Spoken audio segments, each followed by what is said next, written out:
Hello student, myself Nimesh Prabhakar. Welcome to Antenna and Propagation lecture series. In my previous lecture, I complete chapter number 1. Now, in this lecture, we start new chapter. As per the GTU syllabus, we start chapter number 3. So, in this chapter, we will discuss about the antenna parameter. Which are the parameters of the antenna and what are the importance of that parameter we will discuss in this chapter. So now we start this chapter. So first in this lecture we will understand about the radiation pattern. Okay, so we start radiation pattern. So what is radiation pattern and what is the importance of radiation pattern we will discuss in this lecture. See, this is the three-dimensional radiation pattern and the next one is the two-dimensional radiation pattern. So, practically any antenna cannot radiate energy with same strength uniformly in all directions. It is often that the radiation is large in one direction while zero or minimum in other direction. So in a previous lecture we have discussed about the different types of antenna like isotropic antenna and directional antenna. So in the classification of antenna, we understand the isotropic antenna that radiate the amount of energy equally in the all the direction. But actually in the practical isotropic antenna is not possible. So in the antenna is not possible that radiate the energy equally in all direction. In a practically mainly, the antenna radiates its energy maximum in one direction and minimum in other direction. So here you can see in the left hand side figure, so main loop is indicate the main direction. So it radiates its energy in particular one direction. So the radiation from the antenna in any direction is measured in terms of field strength. At a point, locate a particular distance from the antenna. Unit of the radiation pattern is volt per meter. So the radiation pattern unit is volt per meter and generally the field strength is expressed in a milliwatt per meter. Now we understand the different different loops of the antenna. So here first one we discuss about this red loop. This is the nothing but the main loop. So what is main loop? We understand here. So it is defined as the radiation loop containing the direction of maximum radiation. That means it defines the direction of maximum radiation. In this direction, the antenna is radiate its maximum energy. That's why it's known as the major loop. Now, next one we define as the side loop. So here you can see this is the gray color is indicated loop is the side loop in this figure. So it is the radiation loop in any direction other than intended loop. That means other than main loop is known as the side loop. So these are the side loops and the next one is the back loop. So here opposite direction of this main loop you can see this is the blue color loop. This indicate this is a blue color loop is indicate the back loop. So the definition of the back loop is it is the radiation loop whose axis make an angle of approximately 180 degree with respect to the major beam. So here the 180 degree we understand exactly opposite direction. So the loop that make the 180 degree angle with respect to the main loop, that loop is known as the back loop. So here this blue color loop is indicate the back loop. Now we discuss about the types of radiation pattern. So first one we understand the radiation pattern. So if the radiation of antenna is represented graphically as a function of direction, then it is called as a radiation pattern. Then the second one type is the field strength pattern. If the radiation of antenna is expressed in terms of field strength E, that means the electric field strength E is indicate the electric field, then the graphical representation is called as a field strength pattern. And the last one is the power radiation pattern. So if the radiation of antenna is expressed in terms of the power per unit solid angle, then the graphical representation is known as a radiation pattern, or we can say that the power pattern. So these are the types of the radiation pattern. Now we discuss first one about the field strength pattern. So here this is the three-dimensional pattern of the radiation, or we can say the field strength pattern. In general, the complete field radiation pattern is a three-dimensional pattern. It requires three-dimensional representation to represent the direction for all angle theta and phi.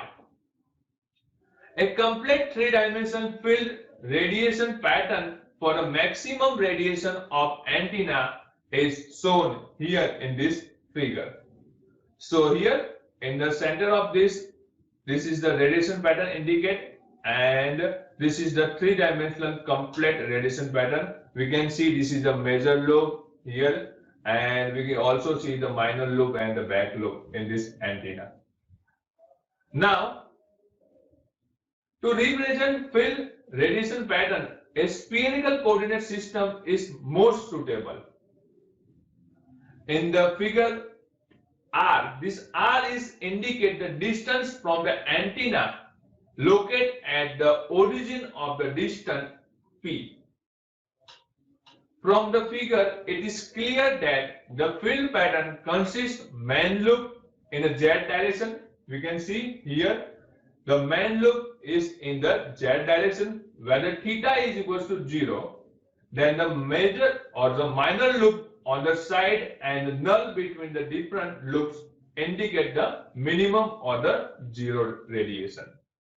So we can see here the main loop is in the Z direction, at where the theta is 0, and the side loop we can also see here in this figure. Now, this field radiation pattern can be described completely with respect to the field intensity and polarization using following three important factors. Which are that factors? So first one factor is the E theta phi. Here the theta component of the electric field as a function of the angle theta and phi. Now second one is the E phi theta phi. This is the phi component of the electric field as the function of theta and phi. And last one is the delta theta phi, or we can say delta phi theta phi is the phase angle of the both field component. So these are the main three component, or we can say the main three part that used to represent the complete field strength. In general, the field pattern is expressed mathematically in terms of the relative field pattern, which is commonly called normalized field pattern. The normalized field pattern is defined as the ratio of field component to the maximum value. So here E theta and theta phi, here the n in the subscript is indicate the normalized pattern. So E theta and theta phi is equals to E theta phi upon E theta phi at the maximum value. And we can also write in the phi term, E phi and theta phi is equals to E phi theta phi upon maximum value of the E phi theta phi. So this is the field strength.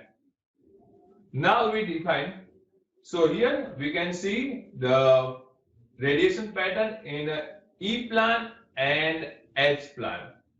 So here this is the omnidirectional antenna radiation pattern we can see in a particular E plan and H plan. E plan is when the magnitude of the normalized field strength is plot versus with constant phi, the pattern is called E plan pattern or vertical pattern. In the other word, we can also say the vertical pattern. And same as H plan pattern is, we can say, when the normalized field strength is plot versus phi for the theta is equals to pi by 2, the pattern is called H plan pattern or horizontal pattern. So this is the E plan pattern and H plan pattern. Now we discuss about the power radiation pattern. When the radiation in a given direction is expressed in terms of power per unit solid angle, the pattern is called power radiation pattern. So this is the definition of the power radiation pattern. Now we define a new term. This is the power density. So what is the power density? We understand here. The power density is defined as a P theta phi is defined as the power flow per unit area and is a function of direction theta and phi. So the power density is indicate the power flow per unit area. The power density can be expressed in terms of magnitude of electric field intensity as P d theta phi is equals to 1 by 2 E theta phi square upon eta 0 is equals to 1 by 2, and we know that the value of the eta 0 is nothing but the 125. So we can get the equation for the power density as P d theta phi is equals to 1 by 2 E theta phi 125, and unit of the power density is the watt per meter square. So here eta 0 is indicate the intrinsic impedance of the free space, and the value of the intrinsic impedance of the free space is the 125. So we get this final equation for the power density. And normalized power density we can write as PD theta phi PDN. This N is indicate the normalized pattern. So PD theta phi upon PD theta phi maximum value. So in the terms of the electric field, we can also write this equation as the E theta phi square upon E theta phi maximum. So this is the power density and this is the normalized power density. Now, so in this lecture, we discuss about the radiation pattern. Thank you.